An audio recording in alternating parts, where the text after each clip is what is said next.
This is K-EPM. Welcome back to another episode of Brainwaves. I am your host, Marissa Chavez, and today's episode we are going to be talking about owning a horse. I know it's not kind of like normalized in some sense. I mean, it is pretty normal. Like, you probably know some people that have a horse. I'm one of those people, for example. I've had my horse Choco for almost a year now. I got him in July of 2025. My sister and I were volunteering at these horse stables down the street from our house because I live in Pico Rivera, and Pico Rivera is a very Latino community, and we have stables everywhere. We also have horses at Picolandia. So yeah, we have a lot of horse culture here. So my sister and I have always wanted a horse ever since we were younger. It was really something that we wanted. I remember once my dad had took us to an animal farm, petting zoo in Montebello, California when we were young. And this man was selling a horse for $1,000. And I remember very vividly, like, going on my hands and knees and begging my dad to buy this horse. But my dad was like, where are we going to keep this? We can't, it's not like we can keep this horse in the backyard. So, you know, that didn't seem pretty realistic. So I just always remember being a horse girl. My cousin from San Luis Obispo, she also was a horse girl, and we are the same age. And growing up, we just both really loved animals and horses and stuff like that. So I remember for her 5th birthday, we went to San Luis Obispo for her 5th birthday party. And there's a photo of me because she had a miniature horse show up at the party. And that was the time, like, that was the drama at the time. We were like so shocked to our core that an actual horse was standing like right in front of us in my cousin's driveway. So we got that photo, and once I snapped that photo of me like at 4 years old being on the horse, like, I was just like, oh yep, like this is what I need to be doing. So yeah, once I got older, started getting a little more financially stable, my sister and I decided to volunteer at these horse stables that are down the street from our house. And we were volunteering on and off for about 2 years. And we got to know the owner. She's a very nice lady of the South 40 stables. She's a very nice lady. And my horse Choco had an owner, a previous owner before us. And he moved away from Pico Rivera. He doesn't live there anymore. And he kind of left the horse there. Like, I believe there was just some miscommunication of what was happening then. And, you know, one thing led to another. The horse owner, the stable owner, actually, my bad. She called my sister and was like, hey, you know, I know you guys have been volunteering for a while and you guys wanted a horse. Well, I have one. It's free if you want it. And he's just really malnourished. I don't remember the last time he's been fed. Like, he's really, really in bad shape right now. He's just skin and bones, pretty much. He's very thin. So my sister and I were like, okay, let's head over there. We'll be there in it takes us 3 minutes to drive over there. We're like, we'll be there in 5 minutes, and we're going to go see the horse. So we went over there. We saw him. He was in very bad condition. He was very, very thin, skin and bones. He was scared. You know, rightfully so. He was abandoned pretty much. But yeah, so he was pretty scared, and the horse owner was like, you know what, he's in bad shape, but if you can get him healthy again, he's yours, you know? So we were able to contact the old owner. He took a long time to come to the stables to, you know, sign him off to us. So we were like, okay, we'll take him off your hands, you know, we'll take care of him since, you know, things happen, you know, life happens. So we went ahead and we got him. So that was July 15th, 2025 is when we got him for the first time. So yeah, it's coming up to a year. And I just wanted to come on here, and since I give that backstory, I just wanted to give a little update of how it is. I've learned so much over the past year owning a horse. It's a lot. You know, some people I've had multiple people when I tell them that I have a horse, they're like, whoa, that's crazy. Some people don't know anybody with a horse. Some people are like, oh yeah, my family has horses too. You know, it's mixed emotions about having a horse. But some people describe it as having like a big dog. And in the sense, yes, I could agree that it is like having a big dog, but in the way that they act, yeah, like having a big dog, that's the way they act. Yeah, sure, but like financially, it's like having 7 big dogs. That's what I would think. Like financially, it's like having like 7 big dogs. Like food, I just want to go over like cost of food, cost of living, the farrier, buying shampoo and conditioner and coat cleaner and hoof cleaner and, all the chores that I have to do with my horse, and it's actually quite a lot. I'm so thankful that my sister helps me a lot. And also guys there at the ranch, I've made some lifelong friendships, I believe, like there at the ranch. So it's like a very good community and we all look out for one another. Like if my horse tends to get out of his stable, there's no lock on his stable because if there's ever an emergency, I want to make sure like if I'm not there and there's an emergency, I don't want to have a lock on my stable because like what if there's a fire, etc., or an earthquake, a natural disaster. I want somebody to go and be able to get him out and get him to safety or let him go, and let him go into safety. I would much rather have that, like, especially with the Palestine fires. I remember like seeing on the news, like all of these horse stables, like they were just letting their horses go. And I was like, oh my gosh, like, that's something I really took into consideration. I'm like, if I ever had a horse, I didn't have a horse at the time, but if I ever had a horse and there was a fire, like, and my horse stable is right next to the San Gabriel River, the riverbed in Pico Rivera. So, that's like highly flammable. So I just want to make sure like he's safe. So I don't have a lock on there. I do have like a little safety clip now because I didn't have a lock on it. So now he was pushing himself out and leaving. So that was like really bad. But thank God there's so many people there that are like looking after my horse and they would give us a call and be like, hey, your horse got out. And I'll just be like, oh my gosh. Well, he's a good boy. He doesn't try to take off. He's a really good boy. He's very, very timid. He's a very scaredy cat horse. Like everything spooks him out. He's not desensitized, I should say. He's not desensitized at all. So it kind of makes it difficult to work with him. But, I love him. He's got a fun personality. He's kind of like spunky in a way, but he's also very timid. He's cool if he knows you. he's cool if he knows you.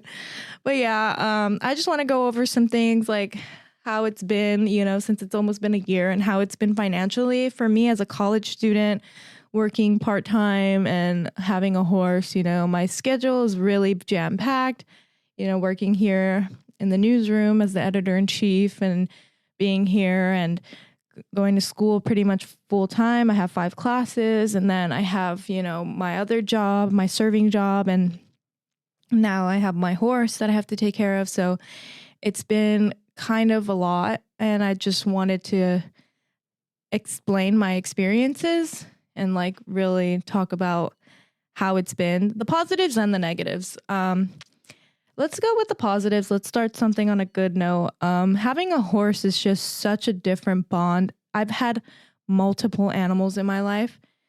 I've had a lot of animals in my life. I've had multiple birds. I've had multiple cats, multiple dogs. I've had a chameleon. I've had turtles. I've had, fishes, lots of fishes. I've had many hamsters, I've had a lot of animals. I am an animal lover. So yeah, this is my first time ever having a horse. And everyone who asks me about my horse, like, I feel like I can never not have a horse anymore. Like this bond is just so different.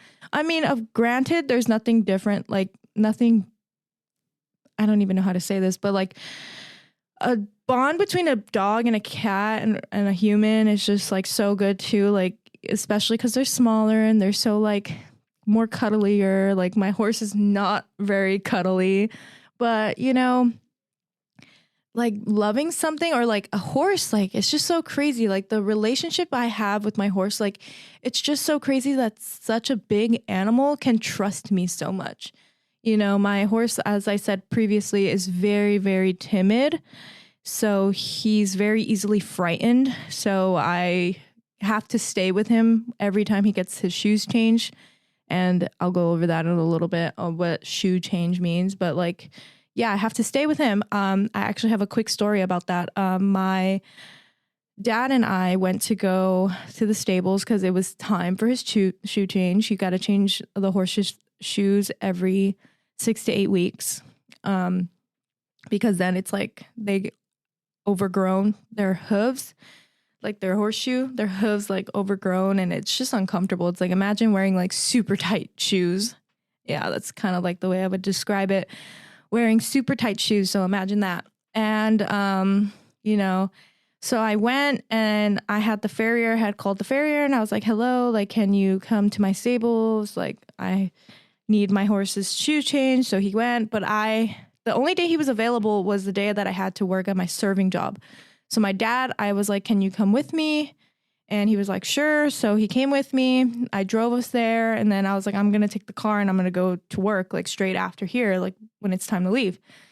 So the horse farrier takes about like 2 hours to get all his shoes changed because he's got to like take them off. He's got to file his shoes. He's got to like get the nails out. And then he's got to like burn it and press it into the hooves to make sure it fits. And then he's got to like nail it into their hooves, and he's got to file and cut their nails. Like, yeah, it's a whole process. He's like getting a whole full-on pedicure. And so it took a long time. So I was only there for about an hour, and then I was like, okay, I gotta go. And as soon as I left, my horse noticed that I left, and he freaked out. I cannot kid you. He got so scared when he found out I left, like, especially because he was with all these men that he didn't even know. He only like really knew me and was comfortable with me. And he got so scared, he knocked over a light pole that we had there. It was so embarrassing. I came back the next day and they were like, your horse freaked out. Like, we had to like calm him down. He just knocked over the light pole and he broke the taillight of the farrier's car. And I was like, oh my gosh, how embarrassing. But I knew I should have done it when I had more free time. But somebody's got to pay for this horse. Somebody's got to pay for a shoe change. That's me. So I can't not call out of work just because my horse needs his shoes changed. It's a little unreasonable. But yeah, let me just go over the costs now. I'm like rambling too much. Let me go over the cost efficiency of it all. So I pay $180 a month for rent here. And this is like low rent compared to a lot of other places. Like, I know there's another horse stables in Whittier Narrows. Those are $300 a month. And that's just for rent. Like, that's just to keep your horse at that stall. That's just to keep him in a room. And that's it. That's all it covers. It doesn't cover anything else. I buy shavings for his stall. And shavings, I buy about 2 bags for his stall. So technically, it should be $20 for the 2 shavings, $10 each. But my friend Miguel from the stables, he actually buys them for me. He only charges me $5. So I pay $10 every 2 weeks for those shavings. And then hay, I pay for the hay. I believe it's $17 for a bale. So it's $17 for a bale, like a whole, like, I would want to say, okay, so they break it up in flakes. So a flake is probably like think of it as a binder, like a school binder, kind of like that size. So there's flakes that are kind of like that size. It's like that thick, like a school binder, like a book, like a textbook. I would say it's about like that size. So that's like 1 flake. So 1 flake, and then they break it up into like 5 flakes. So a bale is probably like 20 flakes. Maybe even 10. Don't quote me on that. But it's like 10 flakes. So that's 1 bale. So that's what you're paying for. I usually have to buy 2 bales, but earlier this week, I bought 3. So 17 times 3, I paid Miguel $51 for 3 flakes, just so it can last me about 3 weeks. I think like no, 3 bales. My bad. 3 bales for 3 weeks. So a bale lasts about 1 week. So every 2 weeks, technically, I usually buy 2. Every 2 weeks, it's $39, 34. I don't know. I can't do the math right now. I'm not good at quick math, but it's about $39. So it's $180 for the rent. And then we got $10 for every 2 weeks for the shavings. Then we got $35 every 2 weeks for the hay, or $50 every 3 weeks, depending. And then we got the farrier. The farrier, like I said previously, is every 6 to 8 weeks. So you got to change your horse's shoes every 6 to 8 weeks. And that is about $100 plus tip if you want to like tip out your farrier. Maybe they do a better job or they will definitely not blow you off. I mean, the farriers here in Pico Rivera are very, very flaky. They do not, if they know you're not a good tipper, or you don't pay in full, or you don't give them their money right away, or you got to go to the bank or whatever before they're there and they're already working on your horse, they will lag on you. So yeah, that's about 100. I usually give them like 150, 120 every 6 to 8 weeks. Then you got to buy dewormer. Dewormer is really important because horses are so prone to like so many illnesses and diseases like colic. You do not want your horse to get colic. That is the worst thing that can happen. I've actually witnessed a horse from my stable get colic. It was the most traumatic thing. I cried a little bit. Like when I got home, I kind of like went home and I cried because the horses are just such in pain. Like colic is just so different. It's like a colic starts in their stomach. I don't really know exactly what it is, but like they can get colic anywhere. They can get colic from the bad weather. They can get colic from eating like bad things in their hay. They can get colic from eating and then working out right away. Like they can get colic, like every little thing. You got to be so precise on what you're doing because you do not want your horse to get colic because they can die. So yeah. And then veterinarian visits, you can, if you don't have a trailer to bring your horse to the vet, you got to call the vet and you got to get the vet to come to your stable and to come to your ranch and to check out your horse. That can be anywhere from $2,000 to $4,000 for one vet visit. Thank God I haven't had any problems with Choco, my horse. He's a healthy guy. And, I'm surprised he didn't get colic with that horrible mistreatment he got from his previous owner. No shade to him. It is what it is. But, colic is just so crazy. That horse that I witnessed getting colic was just, she was just in such pain. Like they took her out to the riverbed and like they try to like let her die there, but she just was holding on till like she died at like 3 a.m. next day. Like it was really traumatic. It was really crazy. I had some videos on my phone of when the horse was colicking, and it is just so devastating, and like mainly everybody at my ranch is all men. So these men like just were like, it is what it is. It's life. And I mean, I guess, but like, dang, no sympathy at all for these horses. Like that's so wild. So yeah, vet visits to $2,000 to $4,000. Dewormer can be about like $35 to $50. I should be like calculating all of this because honestly, I try not to think about it. I try not to think about the cost of it all. So 180 plus 150 plus 35 plus 10 plus another 50, let's say, plus, let's just say 2,000. Okay, this is just an estimate. This is not exactly what I pay, but we got $2,425 so far, up for about, I want to say maybe 3 months. Yeah, this is crazy that I spend this much. I never really did the math for it. So this is new to me, just as it's new to you.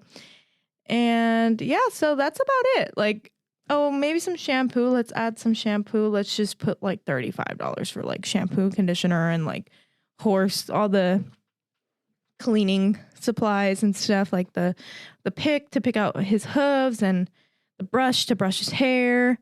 Oh my gosh, let's add the saddle pad. Saddle pad was like $250. Saddle, I got it on a good deal, it was $100. Breast collar was like another $65. Cinch was like another I wouldn't say $50. I think it was like $25. And then the bit was free, so I lucked out with the bit. Let me think of what else I needed to buy. I have the cinch, breast collar. I have the saddle pad, saddle. What else did I need to buy? You know what I need to buy is new stirrups, but that can wait. But I believe that's it. So it comes out to $2,900. Let's round it up. $3,000 to own a horse. And that's actually the cheapest route. I follow some content creators on social media who all have horses or whatever, because it's a horse community. We like to post online and help each other out and like give each other tips and tricks and things that worked for me, things that didn't, et cetera, et cetera. And I know a content creator who pays $600 a month just for rent. That is insane. Like just for rent. But some places like this one creator, Paris, she pays that $600 a month, but that includes alfalfa, hay. That includes the hay and, cleaning it. They get someone to clean their stall for them. So sometimes you pay for what you get. I pay $180 and that just doesn't cover food. That doesn't cover somebody cleaning the stall or anything. Oh, and I also pay $30 a week. Okay, so $2,900. What's 30 times 4? $120 a month for somebody to feed my horse. Because as I said before, I am a college student who's working part-time. So, granted, I get really, really busy and I can't be going to the ranch every day to feed my horse. But I do go to work him out. I make sure that he gets his little energy and he gets to run around because I do not want him to be locked up in his stall the whole time. But I do pay $120 a month for somebody to take care of my horse or will feed him while I'm not there. So he has a key to my tack room and he just goes and he gets the hay and then he'll call me and be like, hey, you don't have hay. And I'll be like, bruh, gotta get some more hay. So yeah. And now that we went over the cost efficiency of it all, it's about like 3.2 thousand, 3.2K to afford the horse. That's how much it is roughly an estimate to afford to take care of a horse. Now for the last 10 minutes, I just want to go over like what I have to do chores wise. So usually when I get to the ranch, this is what a full 8-hour day. If I had the 8-hour day, probably in the summertime, I'll be more lenient. But when I first got my horse, I would spend 8 hours every day with my horse. So this is a rundown of what a solid day at the ranch is like for me. I drive my car, I get there, I park, I put my boots on, and then I go and I walk over to my stall. I go ahead and I open my tack room and I get, oh my gosh, I totally forgot the halter to add that. Whatever, it's like 3.5K, okay? My halter and my lead rope, and I go ahead and I get my horse onto his halter and his lead rope. I walk him to the turnout. This is where like it's an open space that's gated that he can like run around at. I go ahead and I let him out and then I let him run around. And while he's like walking around, rolling around in the dirt, like stretching and stuff, I'll go ahead and I will get a wagon and a shovel and I will clean the poop out of his stall. And then I go ahead and I dump it because they sell the manure to big companies. So they go ahead and they sell the manure from all the horses that are there. There's about like 70 horses there at my ranch. And I go ahead and I scoop the poop out. And then I go and I clean that out. That takes me about an hour to do that. He poops a lot. He's a big animal. And then after that, I put all the things back. I walk over to the turnout and I get a lunging rope. What a lunging rope is just to work your horse out so that they know what direction you want them to run in. So I'll go ahead and I'll hold on to the lead rope and I'll lunge him a bit. And so I'll make him run in one clockwise, and then I'll make him run counterclockwise until he starts sweating. I make sure that he starts to sweat so I know that he's gotten a good workout in. Then after that, I'll go ahead and I'll rinse him off, and then I'll brush him off, rinse him off, and then I'll let him dry up for a bit, and then I use a squeegee and I dry him off. And then after that, I go ahead and I tie him up, and then I saddle him up. If I'm going riding that day, I'll go ahead and I'll get a saddle pad. You put the saddle pad on, and then you go ahead and you put the saddle on, and then you walk around, and then you adjust the cinch to his liking. But my horse is a little timid, so I got to go really slow, because if I really cinch him up too fast, he'll start freaking out. He'll be like, whoa, whoa, whoa, what is this? What is this? And then I get the breast collar, I attach it to the bottom of the cinch, make sure, and then I adjust it onto his shoulders, make sure that the saddle is moving in place. And I personally can't do this part, so I usually have somebody help me with this, but the bit, my horse is a little stubborn. He doesn't like to put the bit in his mouth, but that is the only way I can get him to be maneuvered, my fault, maneuvered. So I have somebody help me put his bit in his mouth, and then I go ahead and I get on him. Oh, and I also wear spurs because he is so stubborn. So what spurs are, if you don't know what they are little attachments that you clip onto your boot, kind of like a belt, and it has little spikes on the back of it, so that when you kick their stomach with your heel, you tap their stomach, they'll know oh, she wants me to go, or she wants me to go this way, or okay, I need to pay attention because she's poking me and it's uncomfortable. It doesn't hurt necessarily, but it is just kind of uncomfortable. And then I'll ride him for a little bit, and then that takes about an hour, 2 hours. Then I'll come back, I'll unload everything. The freaking saddle is so heavy. And I put it in my tack room, and I clean it out because it gets really dirty with a lot of hair. He sheds a lot. Then I will go and pick his hooves out, and then I will give him a bath, wash him up, use a squeegee. And honestly, that is already 4 or 5 hours already. Then I'll put him in his stall, and I'll feed him, and I put some supplements, especially if he does an intense workout, I'll go ahead and I'll fill up a bucket of water. I'll fill the bucket up with water, and I'll put some electrolytes, some electro powder. It smells so good. It's green apple flavor. And I'll give him some electrolytes so he can really hydrate, especially in the wintertime. Horses do not like to drink water in the wintertime, so they can get really dehydrated, and guess what? They'll colic. So you want to avoid that. So I try to give them some electrolytes and make sure that he drinks his electrolytes. And yeah, and then I will let him be in his stall, in his fresh, clean stall after a nice workout, and I'll give him some hay. And then sometimes my horse is a little older, so I put some calcium powder for his joints and some supplements for him. He's not a performance horse, he's a thoroughbred, which is the racing horses, but he's never even stepped foot on a track. He was born there at the ranch. So he's just a normal guy. He's just a cool, normal guy.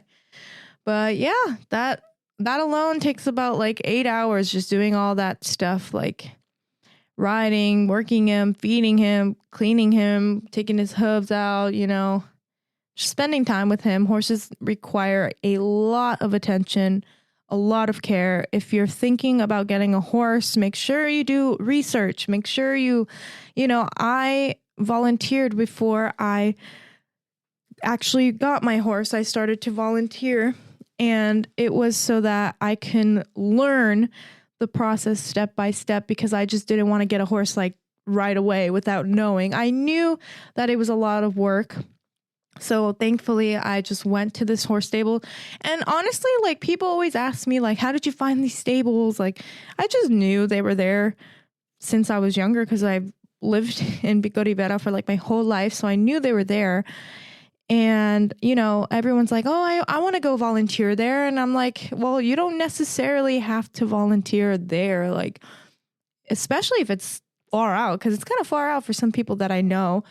But I would recommend, using Google. The internet's free. Just typing in like horse stables near me or horse ranch near me and just show up and just be like, hey, I'm interested in learning about this. I'm very interested. I want to know what it takes to take care of a horse, like I want to know how it is and what I can do to learn more about this because I'm very interested. That's exactly what happened with my sister and I. And it just works out. Like you learn how to take care of the horse. You learn how to properly take care of the horse and, what it takes. And you see other people and you get to learn from them and you ask like questions from them and stuff like that. So yeah, I really do recommend like showing up to a horse stable near you and just figuring it out and seeing what works best for you and seeing if it is for you. Because it's not for a lot of people. I will admit. If you are very high maintenance and you don't like getting dirty or you think poop is so gross and, it might not be for you. Something I would recommend is just go horseback riding in Hollywood or Malibu or wherever you're from. Like just look up some horseback riding and then that's pretty much for you. If you don't like to get the nitty gritty and dirty and stuff, I would recommend just doing a trail ride and then calling it quits. Like don't get into a horse. Do not get involved with the horse if you can't handle being dirty because you will get dirty. They will sneeze on you. They will get poop on you. When you clean their hooves, you will get poop all over your hands. You will get dirty. You will not be clean. It is not a clean task. It's not a clean animal. So yeah, that's just something to take into consideration, but hopefully this helped decide if you or someone wanted to get a horse. I hope this like really puts it into perspective. This is just my experience, by the way. I just want to make that clear. This is just my experience. It's different for different people. It's different for every area. I was lucky enough to get my horse for free, but granted, it came with a lot of work. It came with a lot of weight gain and, getting him healthy again and getting him to emotionally trust me. And, it was a lot of work. It was not easy. So I was lucky enough to have the horse for free. I did not have to buy him off of the previous owner, but, most horses cost up to, whether they're green or not, if they're broke or not, it costs up to $4,000 to $10,000 for just an average horse that can just do a horse trail ride, so it can be very expensive. I just make sure you do your research and take lessons too before, if you want to get a horse that does trail riding and you never rode a horse before, you got to do some trail rides because these horses can just take off on you any second. You got to just know what you're doing, what you're getting yourself into. It's not safe. These horses can buck you off.